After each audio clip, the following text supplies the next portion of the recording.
अस्सलाम वालेकुम नाज़रीन, आप देख रहे हैं प्रोग्राम 7 बजे। मैं हूं आबान गौहर बट। पाकिस्तान की सियासत दिन ब दिन आगे बढ़ती जा रही है और कौमी फामत के हवाले से गुफ्तगू है उसमें ज़रा जोर आता जा रहा है, ख़ासतौर पर तब से जब से मियां मोहम्मद नवाज शरीफ साहब वापस आए हैं और आकर उन्होंने पाकिस्तान पर जो खिताब किया वो एक बड़ा मुदब्बराना किस्म का खिताब था। और उसमें उन्होंने जो बात की, उन्होंने कहा कि मेरा 40 साल की सियासत का निचोड़ ये है कि सबको मिलकर आगे बढ़ना होगा। इसके बाद कौमी मुफाहमत की सियासत के हवाले से गुफ्तगू जो है उसमें मज़ीद थोड़ा सा मजबूती महसूस हो रही है। और मोहम्मद अली दुरानी साहब जो हैं वो ऑलरेडी इस मिशन के ऊपर हैं और वो मौलाना फजल रहमान साहब से भी मिले हैं। उस मुलाकात के बाद उन्होंने कहा जी मौलाना साहब इस पर राजी के तमाम सियासी जमातें जो हैं वो उनमें कौमी मुफाहमत होनी चाहिए। इस इशू के ऊपर बात करेंगे। और इसके साथ साथ एक और स्कैंडल है जो बेनकाब हुआ है, बल्कि मनसूबा है जो बेनकाब हुआ है चेयरमैन PTI की जानिब से पाकिस्तान के सलामती के अदारों के खिलाफ रियासती पैसा इस्तेमाल करके नौजवानों को इस काम के लिए लगाया गया कि वो एक पूरा जहन साजी में अपना रोल प्ले करें। इसके ऊपर बात करेंगे। इन दोनों इश्यूज़ के ऊपर बात करने के लिए हमारे साथ स्टूडियोज़ में मौजूद हैं दो सीनियर सहाफ़ी, जावेद फ़रूकी साहब और अरशद यासिन साहब, जबकि लाइन के ऊपर हमारे साथ मुस्लिम लीग नून की रहनुमा मायज़ा हमीद साहबा और पीपल्स पार्टी के फैसल करीम कुंडी साहब होंगे। तो पहले बात कर लेते हैं मायज़ा हमीद साहबा से। मायज़ा हमीद साहबा, आपको हमारी आवाज़ आ रही है? जी, अस्सलाम वालेकुम।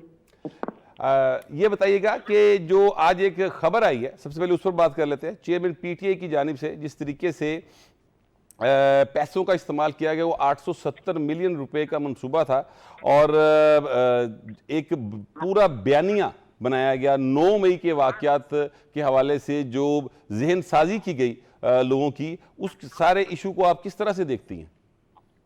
बिस्मिल्लाहिर्रहमानिर्रहीम जी, बात यह है कि ये कोई नई बात नहीं है। शुरू से जबकि PTI जो है वजूद में आई है, यही करते आए हैं कि नौजवान जो है जो अभी उनका जहन इतना ज़्यादा मैच्योर नहीं होता और वो उनको इस्तेमाल करते हुए पहले वो सारी डिफरेंट पॉलिटिकल पार्टीज जो उनके अगेंस्ट थी उनको जो है वो टारगेट करते रहे नौजवानों के थ्रू, सोशल मीडिया पे, डिजिटल मीडिया पे, मेन स्ट्रीम मीडिया पे। और उनका जो है जहन जो है वो इतना उन्होंने वो कर दिया, ब्रेन वॉश उनको कर दिया कि वो हर किसी को गाली देते थे, हर किसी को गालम गलोच, इल्ज़ाम तराशी, बगैर किसी सबूत के, बगैर किसी जो है एविडेंस के। तो मैं ये समझती हूँ कि ये एक बहुत बड़ा मुजरिमाना कार्रवाई है। ये आप देख रहे हैं कि ये कब शुरू हुआ था, जब मियां मोहम्मद नवाज शरीफ साहब प्राइम मिनिस्टर बने थे और उन्होंने जब KP के गवर्नमेंट भी थी इनकी और इन्होंने जो है वो लोगों को जो है वो हेटरेट की तरफ लगाया, नफरत अंगेजी की तरफ लगाया और उस नफरत अंगेजी को इतना फैलाया कि वो इदारों को भी जो भी के बारे में कोई बात करता था या तनकीद करता था तो उसको जो है वो गालम गलोच और जो है वो मैं अब क्या कहूँ, एक्सट्रीम किस्म की जबान इस्तेमाल की जाती थी ताकि वो चुप हो जाएं या उनको चुप कराया जाता था। और खुद पसे पर्दा रह के कहते थे कि मेरा तो उनसे कोई लेना देना नहीं है, ये तो लोग ही ऐसे हैं। एक प्रोपोगेंडा बनाया जाता था, एक खबर बनाई जाती थी। तो वही चीज जो है उन्होंने 9 मई को भी जो है इस्तेमाल की। लेकिन बात यह है, सबसे बड़ा मुजरिमाना कार्रवाई तो ये है कि आप नौजवानों को अपने ही मुल्क में अपने ही इदारों के खिलाफ कर रहे हैं। दूसरा जो है, आप अपने ही नौजवानों को कह रहे हैं कि वो अपने ही इदारों पे, और वो इदारे जो आपके मुल्क को प्रोटेक्ट करते हैं उनके ऊपर जो है वो धावा बोलें। तो ये तो मतलब और फिर KPK की रिसोर्सेज, KPK का जो टैक्स पेयर का पैसा है वो इस्तेमाल किया गया जो है वो मीडिया पे ट्रेंड बनाने के लिए, सोशल मीडिया पे ट्रेंड बनाने के लिए। तो जहां तक मियां नवाज शरीफ साहब तक बात थी, उस वक्त तक मियां नवाज शरीफ साहब इनको जो है वो इग्नोर करते रहे। उन्होंने कहा चले मेरी जात तक बात है तो बात जो है वो इसको जो है छोड़ देना चाहिए। लेकिन जब वो इदारों पे पहुंच गए तो मेरा ख्याल है कि बहुत देर हो चुकी थी, इससे पहले उनको रोकना चाहिए था। इसीलिए हमने कहा था कि फॉरेन फंडिंग का जो केस है उसमें मुल्क के खिलाफ जो है जो शवाहिद मिले हैं वो जो है उन पे गौर करने की जरूरत थी अदालतों को, वही आज सामने आया कि उन्होंने इदारों पे जो अटैक किया वो मुल्क पे अटैक था दरअसल। ये चीजें अपने ही मुल्क में अपने इदारों से कराया, ये तो मैं समझती हूँ बहुत बड़ा जो है मुजरिम ही कर सकता है, और ऐसा बंदा जो मुल्क के साथ बिल्कुल भी सिंसेयर नहीं है। तो बाकी जो है अवाम के सामने है सारा कुछ, और अवाम अच्छा ये बताइएगा कि पहले भी जैसे आपने कहा मायजा हमीद साहबा कि जो चेयरमैन पीटीआई हैं वो तो, बल्कि मुझे याद है उनकी स्पीच एक, वो ये कहा करते थे कि जो सोशल मीडिया वो हमारी ताकत है, और हमारे जो मुखालफिन हैं, सियासी मुखालफिन, वो इससे डरते थे, तो हमें अपने सोशल मीडिया पर तवज्जो देनी है। ये पूरा वो जब भी उन्होंने इजलास बुलाया, सोशल मीडिया के तर्जमानों का इजलास बुलाते थे वो, और उन एक्टिविस्ट का, और वहाँ से उनके साथ वो बड़ी मुलाकातें करते थे। इतनी मुलाकातें वो अपने सियासी अकाबरीन के साथ नहीं करते थे जितनी वो सोशल मीडिया के नौजवानों के साथ करते थे। मैं ये कहना चाह रहा हूँ कि पहले भी ऐसा हुआ बहुत बार कि स्कैंडल्स आते हैं, उसके ऊपर रियासती वसाइल के जो अखराजात, जिस स्कैंडल की बात हो रही है उसने तो किए ही होते हैं, फिर उसकी तशहीर के ऊपर और उसके खिलाफ कार्रवाई के ऊपर पैसे लगते हैं, एंड पे पता चलता है दोनों में सुलह होगी, गरीब आदमी का पैसा जो है, जो ज़ाहिर है टैक्स पेयर का पैसा होता है, केपी के गरीब आदमी का पैसा है जो 870 मिलियन रुपीज़ का खर्च हो गए हैं, वो उसका पता ही नहीं चलता वो किधर चले जाते हैं। तो अब ऐसा तो नहीं होगा आपके ख्याल में? क्या इसको इस दफ़ा मुकम्मल तौर पर गिरफ्त करना चाहिए? देखिए, ये नौजवानों का मसला है, ये हमारे कौम की मुस्तकबिल का मसला है, तो ये चीज जो है इसको इदारे खास तौर पे वो इदारे जो इंसाफ फराहम करते हैं उनको फौरी एक्शन लेना चाहिए इस पे, ताकि ये चीज जो है अब रुक जाए, ताकि इस मुल्क में जो है नफरत अंगेजी ना फैलाई जाए। आप बिल्कुल सही कह रहे हैं, सोशल मीडिया जो है इनकी एक मेन जो है वो चीज थी जिससे ये नफरत अंगेजी फैलाते थे। ट्रेंड बनता नहीं था, अवाम इनके साथ नहीं थी, लेकिन बॉट्स के जरिए ऐसे सॉफ्टवेयर इस्तेमाल करके कुछ लोगों को हायर करके जो है वो एक ट्रेंड बनाए जाते थे और खबरें बनाई जाती थी। ये विशियस साइकिल को खत्म होना चाहिए, और ऐसे लोगों को कैफरे किरदार तक पहुंचाना चाहिए, ताकि लोगों को पता चले कि अवाम इनके साथ नहीं खड़ी है। तो मैं समझती हूँ सरासर धांधली है।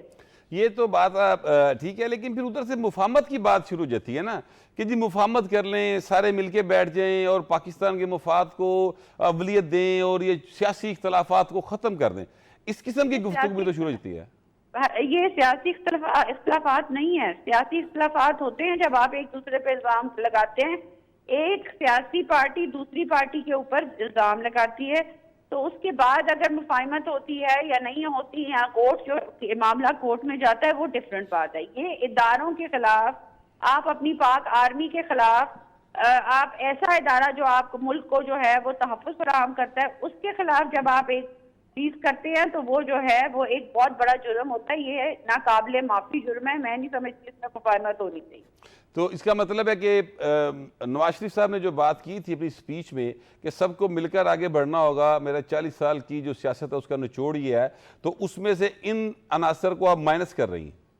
देखिए, नवाज शरीफ साहब ने ये कहा था कि जो है काली भेड़ों ने मेरे खिलाफ हर इदारे में काली भेड़ें होती हैं, हर इदारे में कोई अच्छा नहीं होता, 100% कोई बुरा नहीं होता, लेकिन जो कानून को बदनाम करने वाले ऐसी काली भेड़ें हैं, जिन्होंने मियां साहब पे इल्जाम लगाए, उन लोगों को वो समझते हैं कि वसी तर मुफाद के लिए मुल्क के, उनको माफ करके मुल्क को जिस नहज पे पहुंच चुके पार्टी को सियासी पार्टी नहीं कहेंगे, एक दहशतगर्द जो है तंजीम है, उसको तो कभी भी माफ नहीं करना चाहिए। और जो मुल्क के खिलाफ हो और मुल्क की आर्मी के खिलाफ हो, मैं नहीं समझती कि उसको माफ करना चाहिए। ना अवाम उसको माफ करेगी और ना अवाम के मुंतखब नुमाइंदे करेंगे।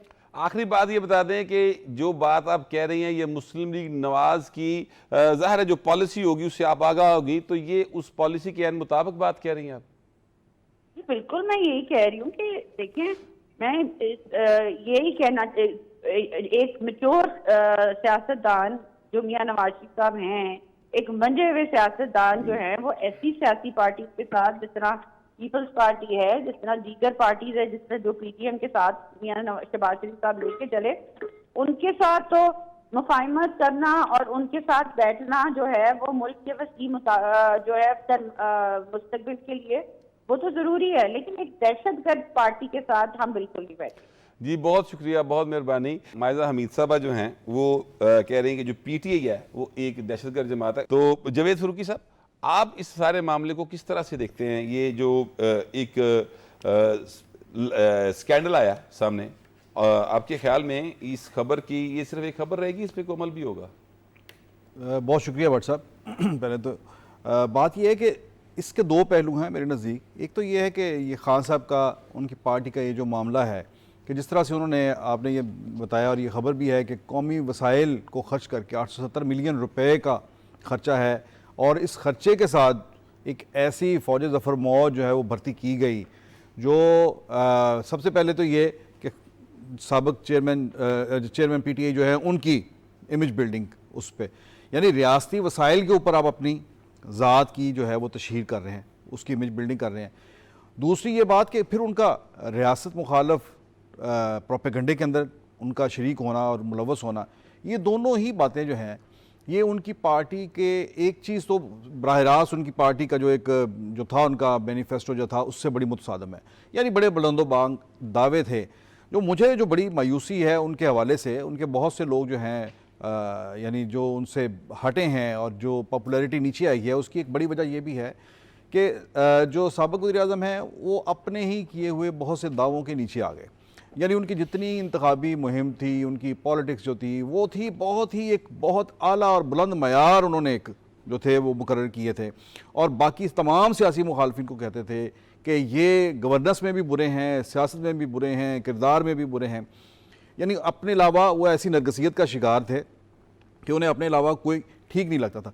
सो अगर एक वक्त में लोग उनकी तरफ मायल हुए तो उसकी बुनियादी वजह ये थी कि उन्होंने एक मयार लोगों को दिखाया था कि ये होना चाहिए। मतलब उसमें ये क्या कि रियासती वसाइल जो हैं वो ज़ाती प्रोजेक्शन के लिए इस्तेमाल नहीं होना चाहिए। तो यहाँ पर ये क्या चीज़ सामने आई कि आपने देखा कि गवर्नमेंट का याद है, शहबाज शरीफ साहब की गवर्नमेंट थी पंजाब के अंदर, तो जब वो कोई इश्तिहार दिया जाता था किसी मंसूबे का तो उस पर शहबाज साहब की तस्वीर होती थी। तो पीटीआई के जो लोग हैं उन्होंने ये पिटीशन दायर की थी कि जनाब ये सरकारी वसाइल इस्तेमाल करके अपनी तशहीर कर रहे हैं। तो अब ये जो मामला सामने आया है कि अपनी तशहीर पैसा खर्च करके, और अदालत ने इसे टेकअप भी किया था। अदालत ने टेकअप भी किया था। मसलन ये है कि जनाब ये आर्टिकल थैलों के ऊपर फोटो ना लगाए चीफ मिनिस्टर की, उस पर ना लगाएं, ये ना करें, इश्तहारात के ऊपर ना लगाएं। तो ये कहा गया कि ये सरकारी वसाइल है, पब्लिक एक्सचेकर है, और इसको आप वज़ीर आला जो है, जो वो वज़ीर आला है ना, वो कोई शख्सियत का नाम तो नहीं है। लेकिन यहाँ फिर वही बात आ जाती है कि अपनी शख्सियत के हिसार में जो है वो लोग गुम हो जाते हैं। जब इक़्तिदार में आते हैं तो भट्ट साहब सारे ही ऐसे करते हैं। अच्छा फरूकी साहब, इस वक्त एक ब्रेक का वक्त हुआ है, तो ब्रेक के बाद वापस आएंगे तो फैसल करीम कुंडी साहब के साथ हमारा रब्ता मेरा ख्याल हो गया होगा, फिर उनसे बात का आगाज़ करेंगे। फिलहाल ब्रेक लेते हैं, take a break.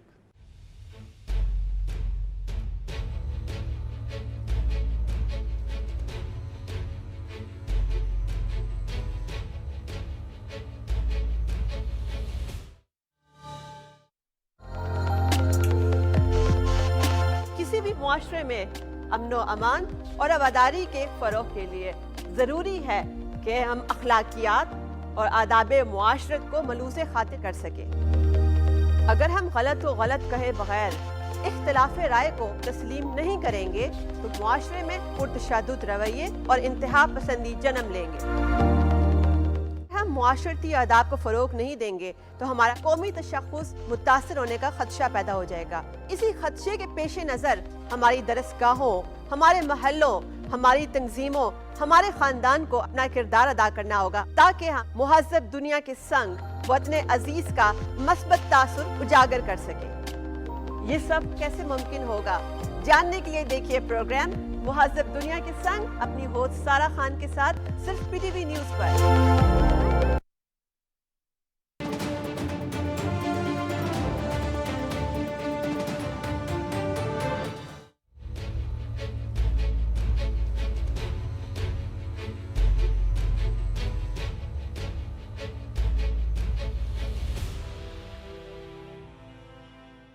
Welcome back. Break पे जाने से पहले हम बात कर रहे थे ये जो एक मंसूबा बल्कि एक साजिश का मंसूबा जो है वो बेनकाब हुआ चेयरमैन पीटीआई की जानिब से जो उन्होंने किया था कौमी सलामती अदारों के हवाले से। तो इस पर बात कर रहे थे। हमारे साथ इस वक्त फैसल करीम कुंडी साहब मौजूद हैं, पाकिस्तान पीपल्स पार्टी के रहनुमा हैं। ये जो एक केपीके की गवर्नमेंट और आपका ताल्लुक भी जाहिर है केपीके से है, आपके सूबे के अवाम के जो टैक्सों के पैसे थे वो चेयरमैन पीटीआई ने जाती तशहीर पर खर्च किए हैं। सर, किस तरह से देखते हैं आप?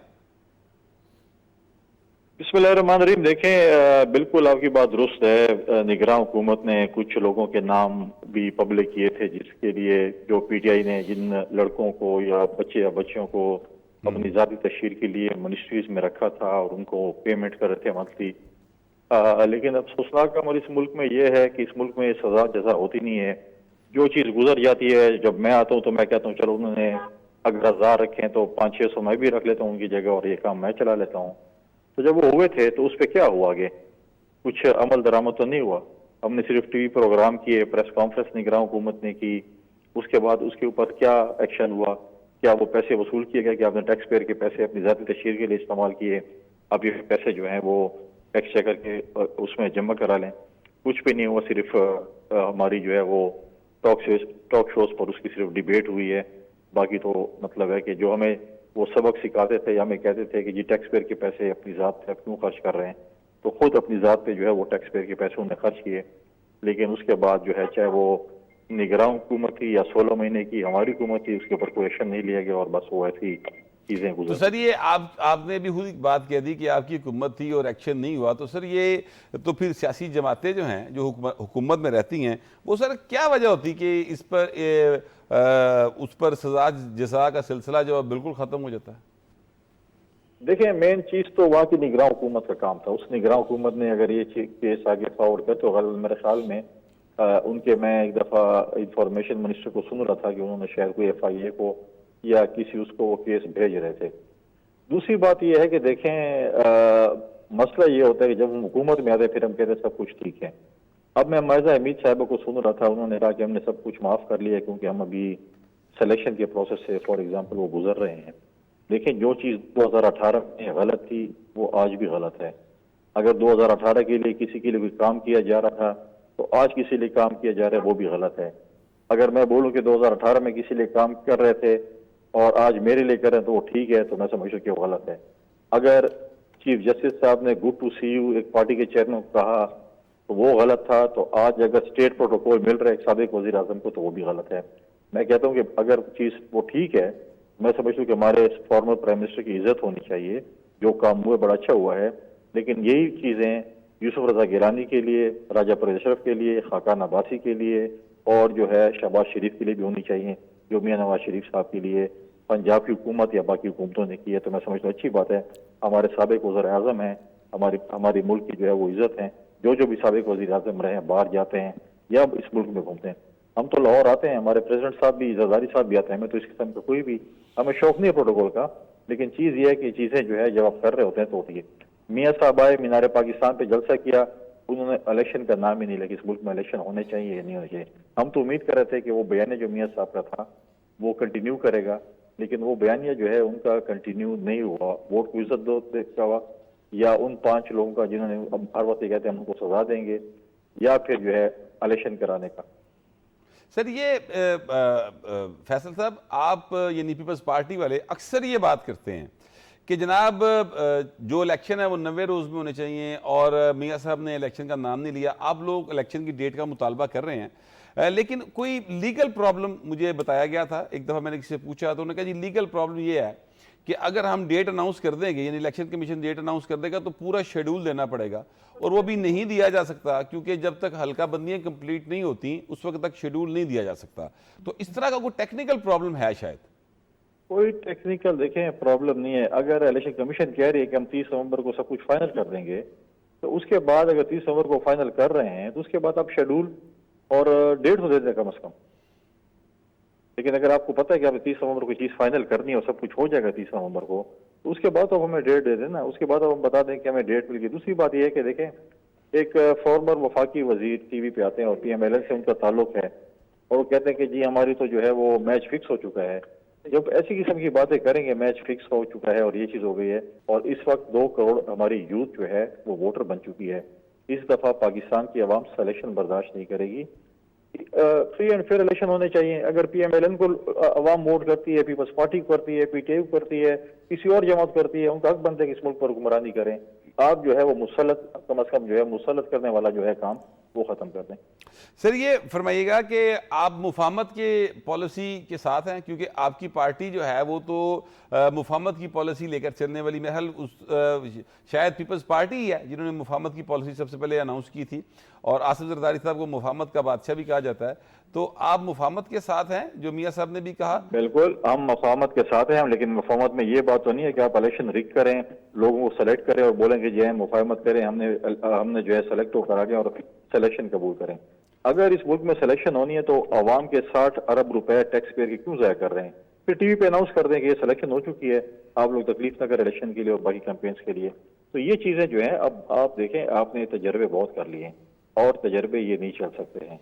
लिहाजा आप लोगों को एक हक दें कि वो अपने मैंडेट का फैसला करें कि उन्होंने किस जमात को अपना मैंडेट देना है। अगर मैं ये समझता हूँ कि अगर आप सर ये प्लीज थोड़ा सा अब आपने जो बात की है ना, इसके बाद मेरा ख्याल ये सवाल करना बनता है कि मुफाहमत को थोड़ा सा आप खोल कर बयान कर दें कि मुफाहमत से मुराद क्या है।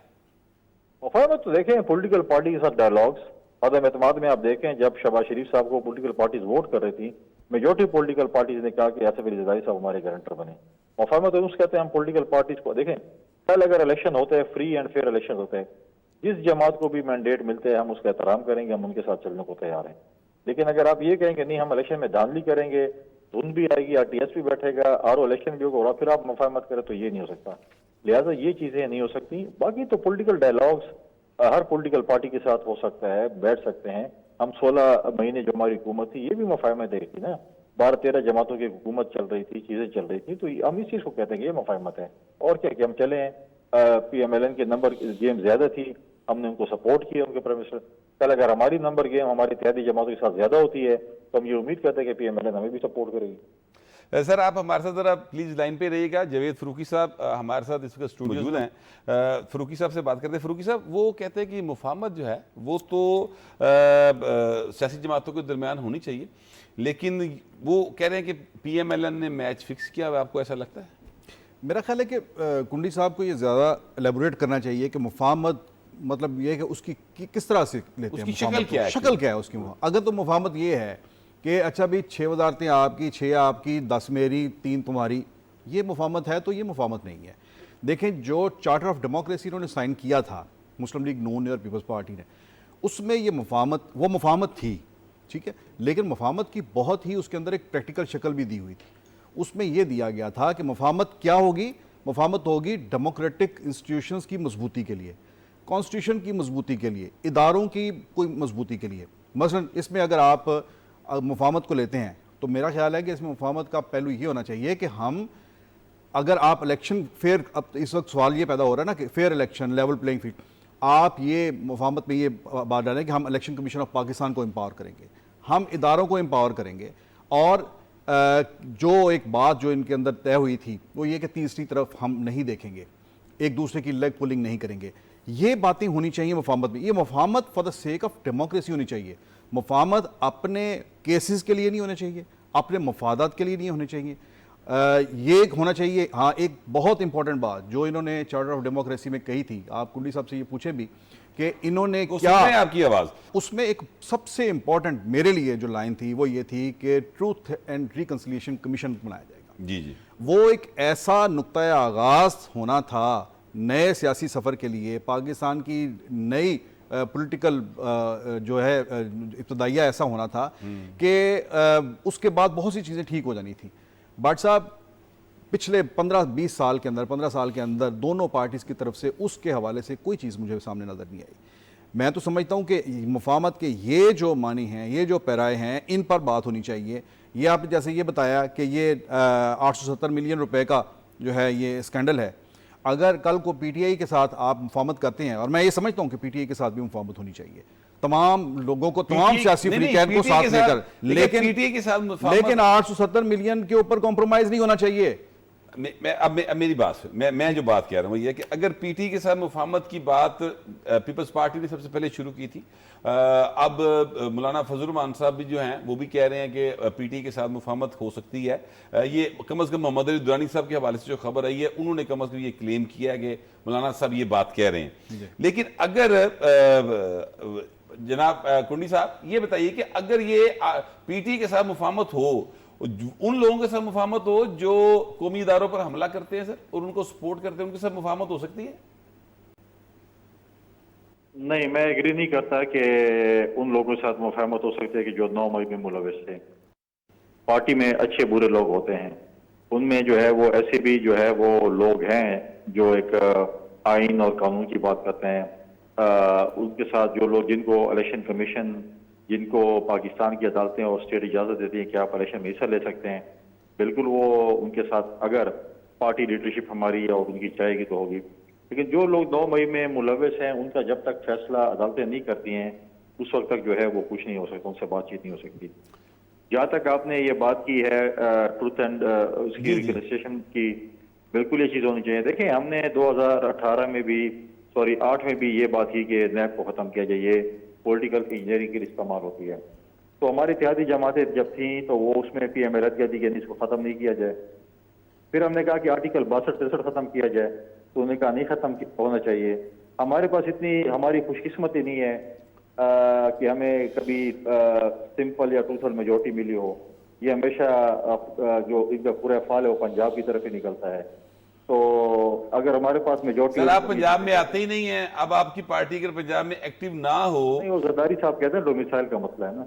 नहीं सर, डोमिसाइल का मसला अगर देखिए ना, डोमिसाइल का मसला तो जरदारी साहब का जो कहा है वो सर आंखों पर। लेकिन बात यह है कि अगर party people's party central Punjab में एक्टिव नहीं होगी तो क्या करेंगे लोग? आप मुख्तलिफ चैनल्स पे पंजाब में तजिया हो रहा था मोहतरमा शहीद की वापसी का और नवाज शरीफ का, लेकिन किसी ने तजिया नहीं किया कि मोहतरमा ने एक डिक्टेटर को ललकार के आई थी और नवाज शरीफ साहब एक स्टेट प्रोटोकॉल के तहत जो है वो उनकी ताजपोशी हो रही थी। तो अगर आपके सरकारी गाड़ी, आपके सरकारी नान और बिरयानी और जर्दे से लोग आए तो अच्छी बात है। अगर आप इतनी आवाम देख रहे तो फौरन इलेक्शन का मुतालबा कर दे कि मुझे तो आवाम वोट कर रही है, बक्से भरे जाएंगे, तो फौरन इलेक्शन कराओ। लेकिन उनको पता था कि आवाम किधर से आई थी, इसलिए इलेक्शन का मुतालबा ही नहीं हुआ। लिहाजा हम ये कहते हैं कि नैब जो है वो पॉलिटिकल इंजीनियरिंग की हमेशा इस्तेमाल होता है। चाहे पाकिस्तान पीपल्स पार्टी को तोड़ा गया है, नून को तोड़ा गया, बाकी जमातों को तोड़ा गया है, ये हमेशा जो है वो ट्रैक। सर 16 माह की गवर्नमेंट थी आपके पास, आपकी पार्टी भी थी, उसमें बड़ा अहम रोल था। नैब जो है, नैब का अदारा सिंपल कानून साजी से खत्म हो सकता था, कर देते। हम ये देखें, हमारी हमेशा, हमने 2008 में भी कहा, लेकिन आप देखें 2008 में कोई भी सियासी कैदी नहीं था हमारे दौर में। हमने हमेशा अपनी इत्तेहादी जमातों से कहा कि नैब को खत्म होना चाहिए। नैब हमेशा पॉलिटिकल विक्टिमाइजेशन और अगवा बराए तावान के लिए इस्तेमाल होता है। आप मुझे भाई सरकारी मुलाजिम को पकड़ते हैं, बोलते हैं जी आपने 5 अरब करप्शन कर ली, 1 अरब जमा करा लें, आपकी डील हो चुकी है, उसमें नैब के अफसरान की कितनी कमीशन होती है। तो ये हमारे लिए एक अफसोसनाक अमर है कि इस मुल्क में चीज़ें होती हैं। अब जब मियाँ साहब आए, हमने समझा कि मियाँ साहब वही बयानियाँ लेंगे जो उन्होंने PDM में या 16 महीने की हुकूमत में अपना बयान लिया था। लेकिन मियाँ साहब जब मीनार पाकिस्तान के स्टेज पे आए तो मियाँ साहब का बयान भी एक चेंज था। सर आप हमारे साथ ही रहिएगा। मैं जरा अरशद यासीन साहब बड़े सीरियस हैं, मैं उनसे बात कर लूँ, हमारे साथ स्टूडियोज में मौजूद हैं। अरशद यासीन साहब, ये मियाँ साहब की वापसी के ऊपर पीपल्स पार्टी वाले खासतौर पे बहुत ज़्यादा मोतरिज़ हैं, कम से कम उनके इलेक्शन की डेट ना मांगने के हवाले से, और जो जिस तरह से प्रोटोकॉल उनको मिल रहा है उस पर भी इनके इतराज़ात है। आप भी इतराज़ रखते हैं इसके ऊपर? देखिए बड़ा बड़ी सीधी सी बात है, अब पीपल्स पार्टी का बयानिया जो है वो जो मर्ज़ी हो, लेकिन जब ये हुकूमत में थे, 16 माह की जो हुकूमत थी, उसमें जो भी फैसले हुए उसमें मोहर तो इन्होंने भी लगाई। अब इलेक्शन की बात ये करते हैं कि जी इलेक्शन जो है वो फौरी तौर पर अनाउंस कर दे, लेकिन उससे पहले जब हम ये सुनते रहे, मुख्तलिफ दानिशवर भी कहते रहे कि ये मामलात जो तय हुए हैं, जब ये हुकूमत ख़त्म की गई है उसमें वज़ीर आज़म जो हैं वो बिलावल होंगे। अमेरिका ने भी कह दिया और पीपल्स पार्टी भी बगलें बजा रही थी, और पीपल्स पार्टी का ख्याल था, अमेरिका ने भी नहीं कहा था, ये खबरें आई थी। जी मैं वही खबरें आई थी, मैं लोगों की बात कर रहा हूँ ना, इनके दानिशवरों की बात कर रहा हूँ, पीपल्स पार्टी के लोगों की बात कर रहा हूँ कि वो ये कह रहे थे, ये तासर ये दे रहे थे कि बिलावल जो होंगे। इसी वजह, यही वजह है कि हमने इस गवर्नमेंट में हमने ना वज़ीर आज़म का ओहदा लिया, ना कोई बड़ा ओहदा लिया है, वज़ीर ख़ारजा सिंपल लिया ना जी, वो जिसमें वज़ीर ख़ारजा वो बने बिलावल। और इनका यही तासर था कि जी आने वाली जो हुकूमत होगी इंतखाबात के बाद बिलावल जो हैं वो हुकूमत बनाएंगे। अब दूसरी बात जो अभी आपने जो सवाल किया है और जो कुंडी साहब जो बता रहे हैं, ये सारी चीज़ें जो हैं वो जब इजलास हुआ उसमें जिसमें ये तय हुआ कि जी इंतखाबात की अभी ज़रूरत नहीं है, अभी आप मरदमशुमारी कराएं, तो नहीं, उस वक्त कहा कि मरदमशुमारी के बाद जो है वो मरदमशुमारी को ओके कर दिया और फिर जाहिर है कि फिर देखिए हल्काबंदियां लाज़मी मरदमशुमारी आइन की ज़रूरत तो है, लेकिन पाकिस्तान की तारीख का ये भी एक अलमिया रहा है कि पाकिस्तान के अंदर मरदमशुमारी हमेशा कभी भी अपने टाइम पे नहीं हुए, ये बात और भी इंतखाबात होते रहते हैं। और अब भी इंतखाबात, अगर ये पीपल्स पार्टी चाहती कि इंतखाबात नहीं जी इंतखाबात होने चाहिए तो इंतखाबात होते, वो कहते जनाब ये मरदमशुमारी बाद में भी हो सकती थी, लेकिन उन्होंने उस वक्त खामोशी इख्तियार की रखी कि ठीक है जी चलें, जो भी बयानिया बन रहा है। अब क्योंकि बिलावल का मामला जो है वो पीछे चला गया, अब बात सामने आ गई जी नवाज शरीफ साहब वज़ीर आज़म होंगे, इस वजह से पीपल्स पार्टी को ये इतराज़ है कि जनाब अगर ये सारा कुछ ही करना था तो 16 माह का जो गंद है वो हमारे सर पे आपने क्यों डाला। असल तो लड़ाई ये है कि ये मामला जो है ये वो जो 16 माह की गवर्नमेंट थी उसको जो भी एक बोझ है जी, वो तो सबसे पहले तो मुस्लिम लीग नून के ऊपर आ रहा है। पीपल्स पार्टी तो उसमें से बड़ा समझदारी के साथ चालाकी के साथ अपने आप को पीछे कर गई एक स्टेप। बात इस इशू के ऊपर भी बात करते हैं वापस आकर। अभी मुझे ब्रेक के लिए कहा जा रहा है तो ब्रेक लेते हैं, उसके बाद वापस आएंगे तो फिर इस इशू के ऊपर मजीद बात करेंगे। Take a break.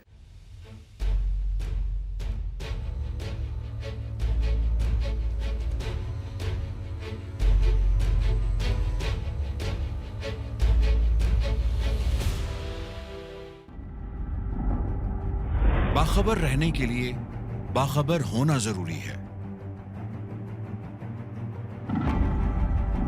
मालूमात के साथ साथ सियाको सबाक का जानना भी लाजिम है।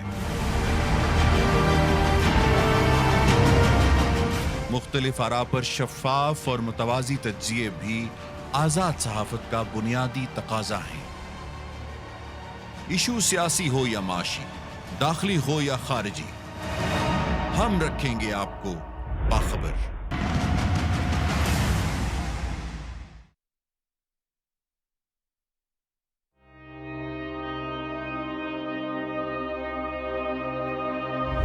कश्मीर और फ़लस्तीन अक़वाम मुत्तहिदा के एजेंडे पर 7 दहाइयों से हल तलब तनाज़ात हैं।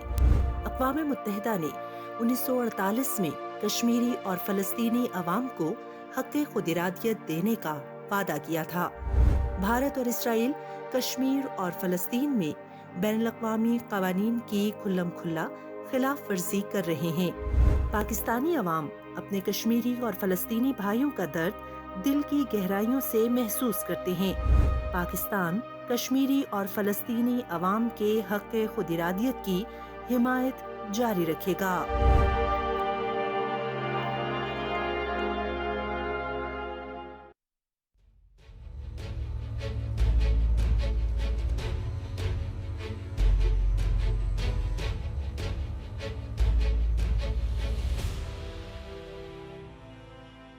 Welcome back. ब्रेक पे जाने से पहले अरशद यासीन साहब ये कह रहे थे कि पीपल्स पार्टी और मुस्लिम लीग नून के दरमियान असल मसला ये है कि जो 16 माह का बोझ है, ज़ाहिर है एक माशी बहरान का सामना है पाकिस्तान को, तो वो उसकी वजह से पीपल्स पार्टी को जो इनका ख्याल है कि इनके जहन में था कि अगली हुकूमत हमारी होगी, अब वो उनको नहीं मिल रही, तो इसलिए वो मियाँ साहब के ऊपर मोतरज दिखाई देते हैं। अच्छा साहब, मैं आपकी बात जी बिल्कुल, मैंने ऐसे ही कहा। तो ये फैसल करीम कुंडी साहब मौजूद हैं।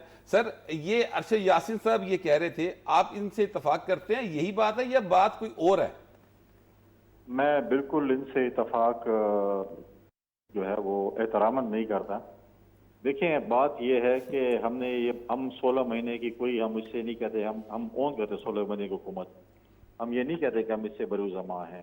हम हुकूमत का हिस्सा थे, हम हुकूमत को ओन करते हैं, और अगर जो हमारे पास जो मिनिस्टर्स थी हम उनके भी जवाबदेह हैं, हमने क्या क्या कुछ किया। बाकी जो कलेक्टिव रिस्पॉन्सिबिलिटी जो हुकूमत की है हम उस चीज़ को ओन करते हैं। अगर ओन नहीं करते तो PMLN नवाज शरीफ ग्रुप नहीं करता, कोई जब भी वो तकरीर करते हैं वो 16 महीने शहबाज शरीफ की नहीं बात करते, वो कहते हैं पिछली जो हुकूमत थी नवाज शरीफ साहब की उसकी बात करें। उसके बाद की जो हाँ, 16 हाँ, ये महीने वो की करते हैं, शहबाज वो शरीफ। पिछली गवर्नमेंट की बात करते हैं, बल्कि वो जो है वो शाहिद हकान अब्बासी साहब के दौर को भी शामिल नहीं करते उसमें। और वो फिर ये कहते हैं कि जी वो इस 16 महीने की बात नहीं करते। अगर इनके पास इतना अच्छा प्रपोजल था तो क्या वो नवाज शरीफ साहब के भाई शहबाज शरीफ साहब को प्रपोजल नहीं दे रहे थे, या उनको मतलब है कि फिर खुद नाकाम करने की कोशिश कर रहे थे? दूसरी बात यह है कि हम ये नहीं चाहते, हमने कभी नहीं कहा, हमें कभी भी इस मुल्क में हमें कभी भी लेवल प्लेइंग फील्ड नहीं मिली। हमने हमेशा अवाम की बदौलत इक़्तिदार ली है, हम कभी सेलेक्ट होकर नहीं है। हम आज भी कहते हैं कि फ्री एंड फेयर इलेक्शन हों, और उसमें अगर आप आज बात कर रहे हैं कि नवाज शरीफ आ रहे हैं और सेलेक्ट होकर आ रहे हैं, तो फिर तो आप कह रहे हैं कि सिलेक्शन उनकी हुई है। आज अगर ये चीजें हो रही हैं, आज पंजाब की काबीना ने जो कल जो काम किया है, अगर ये सिंध की हुकूमत होती और पीपल्स पार्टी की हुकूमत होती और ये काम करती, तो आज मीडिया चीख और चिल्ला रही होती कि ये इन्होंने क्या किया है।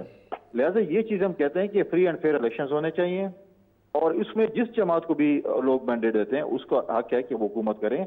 आप ये म्यूजिकल चेयर इस मुल्क में गद्दार वतन और मुहिब वतन का न खेलें। हर 3 साल बाद कोई जमात के लीडर गद्दार वतन होता है और कोई मुहिब वतन बन जाता है, और फिर जब वो खत्म होता है फिर वो कहते हैं कि जी अब जब मियाँ साहब अगर खुदा न खास्ता वज़ीर आज़म बन भी गए और 1.5 साल बाद उनकी हुकूमत खत्म हुई, फिर वो बोलेंगे मेरा बयान 2018 से शुरू का है। लफ्ज आप इस्तेमाल कर रहे हैं कि यदि मियाँ साहब को अगर लोग वोट देंगे तो वो बन जाएंगे सर? खुदा ना मैं कहता हूं कि अगर फ्री एंड फेयर इलेक्शन हो जाते हैं जी। और उसमें वोट मिल जाता है तो बिल्कुल हम उनको एक्सेप्ट करेंगे, हम उनको मुबारकबाद भी देंगे।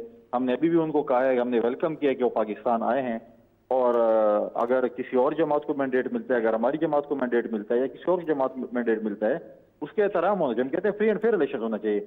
अगर अवाम चाहती है कि जी PMLN को, पीपल्स पार्टी को, जिस जमात को भी वोट देना है बिल्कुल दें, लेकिन मैं इस दफा बता दूं कि आपकी यूथ इस दफा ऐड हुई है, और जो यूथ है वो इस दफा सिलेक्शन कबूल नहीं करेगी। यूथ के हवाले से मैं एक सवाल, आप ज़ाहिर है पार्लियामेंटेरियन रहे हैं, और ये जो 18 साल के नौजवान को वोट का हक दिया गया सर 2002 के इलेक्शन में, सर ये 18 साल का नौजवान बिल्कुल अभी बच्चा होता है, उसको हाथ में ये फैसला देना कि वो मुल्क के हुक्मरानों का तयन करे, काफी भारी जिम्मेदारी उन बच्चों के ऊपर नहीं डाल दी आपने? नहीं, 18 साल के जो है वो नौजवान जो है, आजकल आप 1 साल का आपका बच्चे या बच्ची हो, आपके साथ लैपटॉप या मोबाइल उनके सामने रखते हैं, वो एप्लीकेशन आपसे ज्यादा उनको पता होती है कैसे रन की जाती है। सर वो फिर वो लैपटॉप वाले बच्चे और ये जो ट्विटर वाले बच्चे हैं वो यही हैं सर, फिर जो स्कैंडल आ रहे हैं। नहीं, मैं शऊर की बात कर रहा हूँ। देखिए वो इस्तेमाल हुए हैं।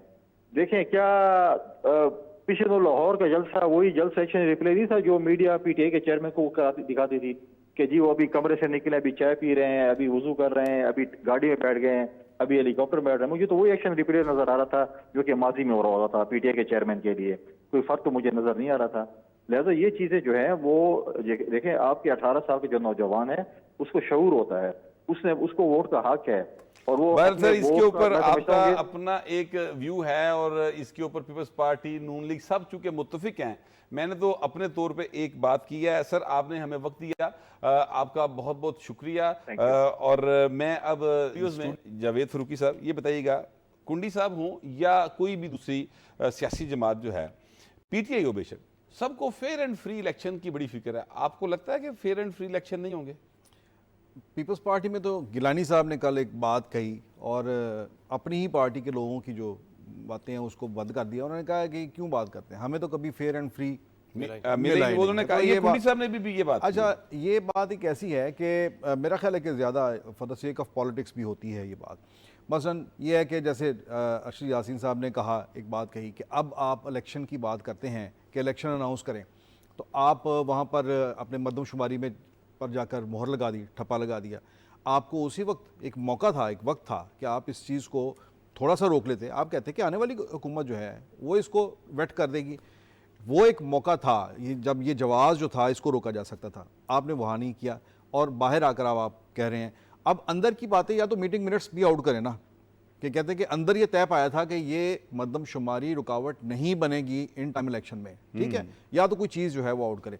इसमें पीपल्स पार्टी को चाहिए कि कुछ ना कुछ सब्सटेंशियल कोई चीज़ें जो है वो सामने लाए आवाम के। सेकेंडली ये है कि ये जो फ्री एंड फेयर आप चले गए कुंडी साहब, उनसे हम पूछते चले, नेक्स्ट किसी निशिस्त में आप पूछ लीजिएगा कि आप क्या ये सिर्फ मीडिया कंजप्शन के लिए ये बात करते हैं कि फ्री एंड फेयर इलेक्शन के लिए लेवल प्लेइंग फील्ड नहीं है या पब्लिक कंजप्शन के लिए ये बात करते हैं, क्या आप इस हवाले से इलेक्शन कमीशन में भी गए हैं जो प्रॉपर फोरम है जहाँ पर ये बातें जाकर रजिस्टर करवानी चाहिए कि किस से शिकायत है आपको, किस निगरान हुकूमत से शिकायत है आपको, किस निगरान हुकूमत ने क्या किया है जो मुनसिफाना इलेक्शन की राह में रुकावट है या जिसके लिए लेवल प्लेइंग फील्ड जो है वो मुतासर होती है।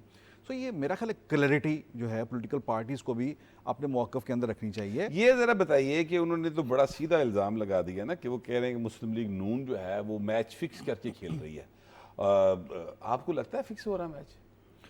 देखिए, मुस्लिम लीग नून की अब जिस तरह से मियाँ साहब को रिलीफ मिलना शुरू हुए हैं और जब इनको रिलीफ नहीं मिल रहे थे तो तब हम ये कहते थे कि ये भी एक ऐसे लगता है जैसे तयशुदा है, स्टेज हो रही हैं चीज़ें। और मियाँ साहब को जिस तरह से मतलब एक साबिक़ वज़ीर-ए-आज़म है, 3 बार का वज़ीर-ए-आज़म और पता नहीं सेंचुरी के करीब हो गई थी इनकी पेशियाँ। जी जी, तो ये सारा कुछ ऐसे नहीं था, 100 से ज़्यादा पेशियाँ थी ना। तो उस वक्त बेटी समेत जाते थे, बेटी समेत जाते थे और उस वक्त पेशी भुगतते थे। जी हाँ, उस वक्त भी सारा पता चलता था कि किस तरह से ऑर्केस्ट्रेटेड है ये सारी चीज़ें।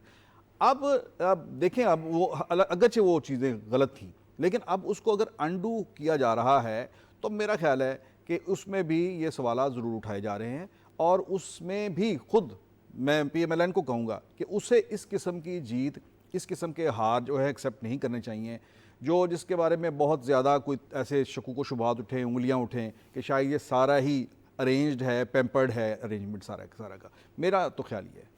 अच्छा यासिर सर, ये बताइए कि मियाँ साहब वापस आए, आप भी लाहौर में रहते हैं, हम भी लाहौर में रहते हैं, एक बड़ा वेलकम हुआ बगैर किसी शको शुबे के। बहुत सारे लोग और सारे पाकिस्तान से आए थे, सिर्फ लाहौर नहीं था, सारे पाकिस्तान से लोग आए हुए थे। अब मियाँ साहब की वापसी के बाद मुस्लिम लीग नून जो है उसमें आपको ताकत नजर आती है इलेक्शन में जाने के लिए, या आपके ख्याल में कि मुस्लिम लीग नून का ग्राफ नीचे है? बट साहब, इसमें 2 चीज़ें बहुत अहम हैं। आपने दुरुस्त फरमाया कि उनका जो इस्तकबाल हुआ है वो वाकई बहुत अच्छा हुआ था, बहुत अच्छा हुआ। इस्तकबाल बहुत अच्छा हुआ, इसमें कोई दूसरी राय नहीं है। लेकिन जो मैं बात आपसे करना चाहता हूँ वो ये है कि एक तो अगर मुस्लिम लीग नून ये चाहती कि वो अपनी जो जड़ें उनकी अवाम में हैं, यकीनन हैं, और नवाज शरीफ जो है वो लोग, नवाज शरीफ जिस तरह और सियासी जमातें हैं जो जिस तरह बेनज़ीर होती थी, जुल्फ़िकार अली भुट्टो थे, उनकी शख्सियत की बुनियाद पर वोट पड़ते थे, इसी तरह नवाज शरीफ का भी जो हल्का इंतखाब है, तमाम तर मुकदमात, तमाम तर मामलात, तमाम तर इसमें कोई शक नहीं है। लेकिन उनको भी इसका एक सबूत ये देना चाहिए था कि इतने बड़े मजमे में उन्होंने खिताब किया, बहुत अच्छी बातें की, जिस तरह आपने कहा मुफाहमत की बात उन्होंने की और भी बहुत सारी अच्छी बातें की हैं उन्होंने।